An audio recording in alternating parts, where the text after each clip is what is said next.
Hello, thanks for stopping by Flea's Bourbon Journey, or PBJ. Tonight I'm in a different locale. I brought you into the dining room with me tonight because I'm doing something different than I usually do. I have my Spirits and Things Glencairn glass. What I have here is Noble Oak Double Oak Bourbon. Bourbon whiskey finished with sherry oak staves. 45% alcohol by volume, 90 proof. Now if you look back, I did a review of this one when it was a fresh crack. Wasn't that great.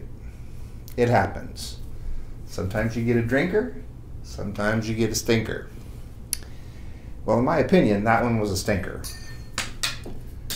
So what we're doing tonight is we're going to do a little Franken bourbon, but with an extra twist. We're going to do a Franken bourbon cocktail.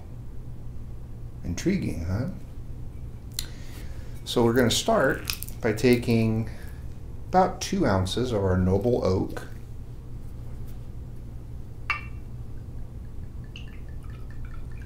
Okay.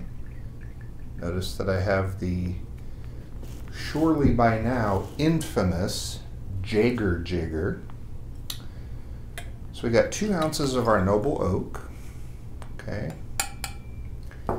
And I'll be honest with you, I'm gonna put the nose to it just to see by itself if there's been any change since the last time I visited it.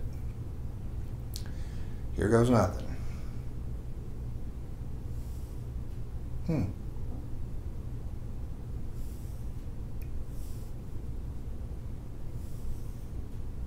Pleasant on the nose, just like it was before.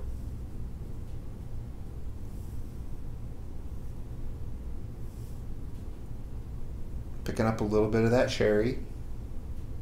Of course, the oak. All right, let's give it a little taste.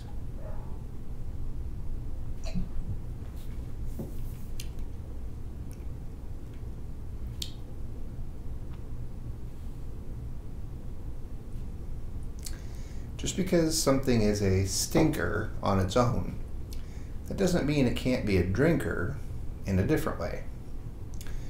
So here's what we're going to do. We're going to take the Brown Sugar Bourbon 103. Oh yeah, Brown Sugar Bourbon.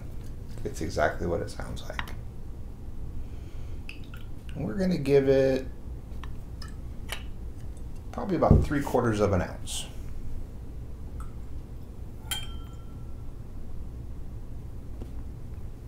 Okay. So now we've got those two together in the Spirits and Things Glencairn.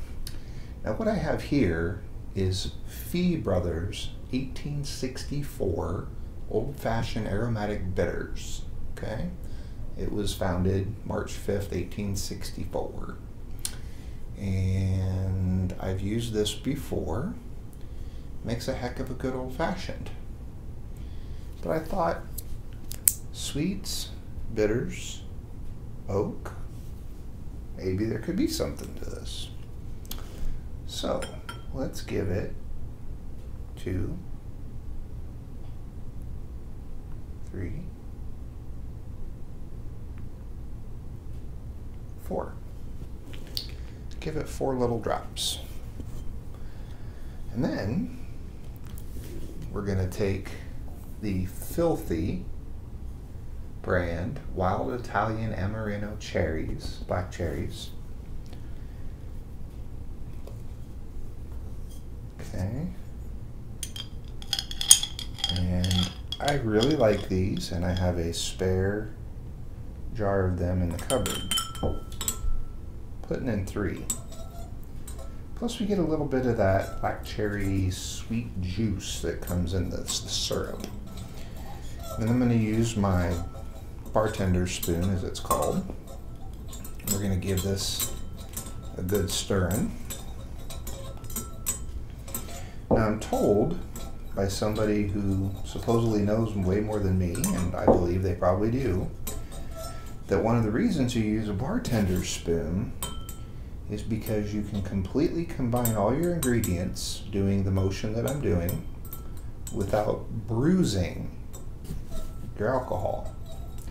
Now, I'm not saying that you will bruise your alcohol doing something different. I'm just telling you what she told me. She happens to be a bartender. She also works at, well, she did work at Spirits and Things. I guess now that I started to say that, I haven't been in there on a Sunday in a long time. But she was working the night that I got my first 3 bottles, which were 4 Roses single barrel. That was $40. And I got, what was the other ones? I got Angel's Envy bourbon. That was, I think, $60 at the time. And I got, what was my 3rd bottle? You know, I'm going to have to go back and look, because once you get past age 50, that memory don't work as good as it used to.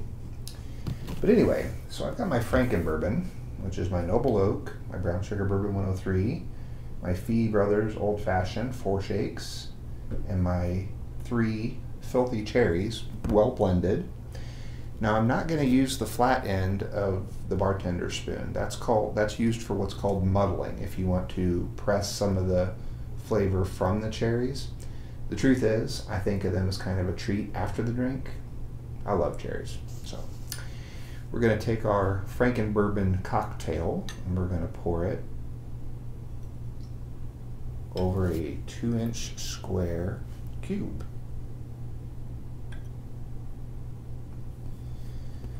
And I know I don't need to be so conservative as to save every little drop, but when you grow up like I did, we didn't have a lot when I was growing up. Dad worked, Mom stayed home, took care of the kids.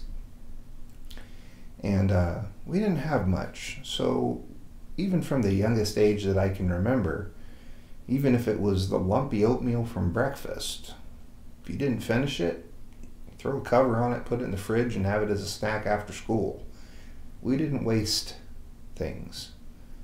And I think that that's something I can credit my folks with teaching me from a very young age. Don't be wasteful. If you don't have to throw it away, don't. If you can use it for something else, do. So there we have it. Fleas, Noble Oak, Brown Sugar Bourbon, Fee Brothers Filthy Cocktail. What should we call it? Need to give it a name. All good cocktails have a name. Of course, we don't know yet if this one's good. Tell you what, how about you guys on the channel chime in? What do you think we should call this? I'm open to suggestions. Down in the comments below this video, I want to hear what you want to call this Franken bourbon cocktail that I've created. Tell you what, I'm not going to give this a rating. I'm not even going to tell you if I enjoy it. I'll start my next video giving you my thoughts on this. For tonight, before I leave you with me taking a sip of my Franken bourbon cocktail, I want to thank you for stopping by Flea's Bourbon Journey, PBJ. I hope that you enjoy your bourbon journey. If you like this video, don't forget to share it if you think somebody else would be interested in it. And if you want to know what I thought of this Flea's Noble Oak Franken Bourbon 103 Brown Sugar Bourbon Fee Brothers Filthy Cocktail, don't forget to subscribe. That's how you'll know when I do the next video, and I'll let you know what I thought. Again, thanks for stopping by Flea's Bourbon Journey. Stay safe.